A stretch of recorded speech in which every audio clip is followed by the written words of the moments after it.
Rumours are annoying. Draco hates them, because obviously there's been a rumour spreading about him. How unbelievable. But the icing on the cake is that the rumour spreading is that he's dating someone.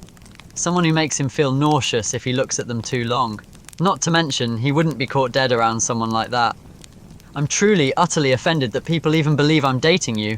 Whenever I find who started that, I hope they'll enjoy their time in the hospital wing. As you walk past him, he suddenly grabs your arm, stopping you in your tracks. He does not look pleased. In fact, he looks almost angry. Oi, he snaps, spinning you round to face him. What do you think you're doing? Ignoring me like that, are we? He has a firm grip on your arm, and he's holding quite tight. If you struggle, you might just find yourself getting pulled closer to him. Draco raised his eyebrow, ignoring the fact that people were looking at the scene. He knew they were already under scrutiny, but he was in no mood to care. He gripped your arm tighter, pulling you closer to him.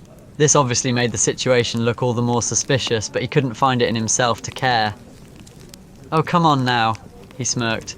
That's no way to greet your boyfriend, love.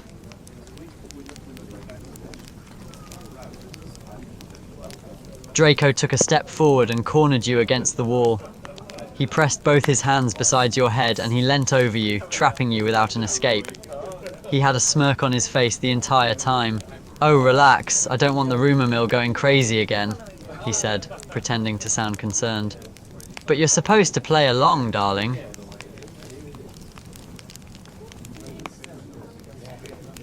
Draco chuckled, clearly enjoying the situation.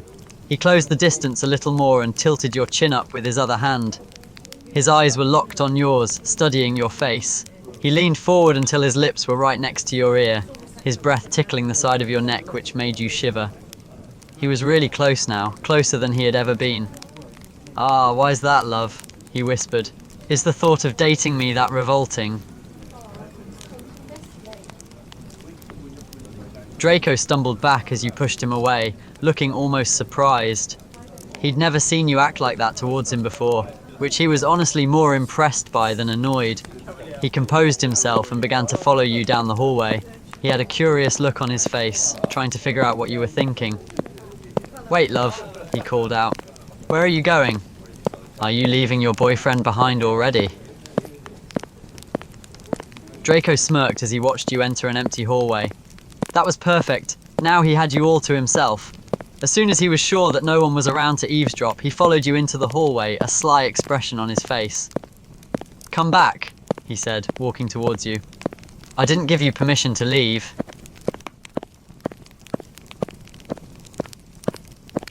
Draco chuckled as he began to pick up the pace, walking after you. He was enjoying the chase, you were like prey, and he had every intention of catching you. Wrong, darling, he said, still walking after you.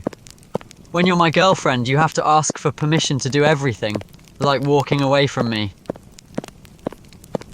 You can keep saying it all you want, love, Draco said, his smirk widening. It doesn't change the fact that you are my girlfriend. He was getting closer now, and he was going to catch you soon, his long legs giving him an advantage as he continued to pursue you down the hallway. Draco finally caught up to you, standing right in front of you and looking down at you with a smirk. He had you cornered again, and there was no escape. Ah, he said, his hand coming up to brush some stray strands of hair from your face. Don't be stubborn now. Just accept the fact that you're my girlfriend. I'm not going to take no as an answer, love. Draco raised an eyebrow at your question, looking slightly intrigued. What's there to be embarrassed about? He said, tilting your chin up so you were looking directly at him. If there's anyone who should be embarrassed here, it's you, he smirked. After all, you're the one who's dating me. I'd say that's more of a reputation killer for you than it is for me. Draco chuckled at your statement and stepped closer to you again. Your back was against the wall, and he had you trapped once again. He leaned down so his face was a few centimeters away from yours. Oh, darling, he said, a smirk on his face. You are crazy for dating me, but I suppose I'm even crazier for dating an idiot like you.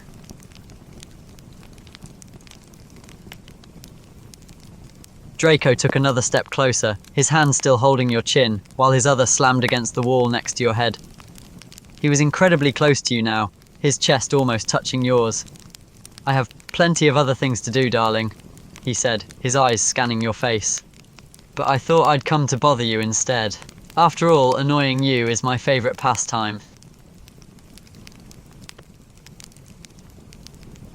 Draco smirked at your comment, his silver eyes sparkling with amusement. "Oh darling, you're just full of insults today, aren't you?"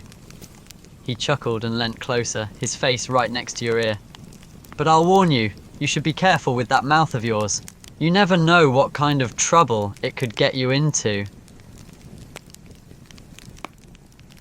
Draco chuckled, amused by your struggling. He didn't budge an inch, remaining right in front of you with a smirk on his face. "Come on, love," he said, his voice low. "Why are you so against people thinking we're dating? It's not that bad, is it?" Draco shrugged nonchalantly, the smirk never leaving his face. "Why wouldn't I be? You're finally acknowledging that we're together," he said in a mocking tone. He took a step back and leant against the wall next to you, folding his arms across his chest. "I know this whole rumour thing has you all worked up, but you should relax a bit, darling."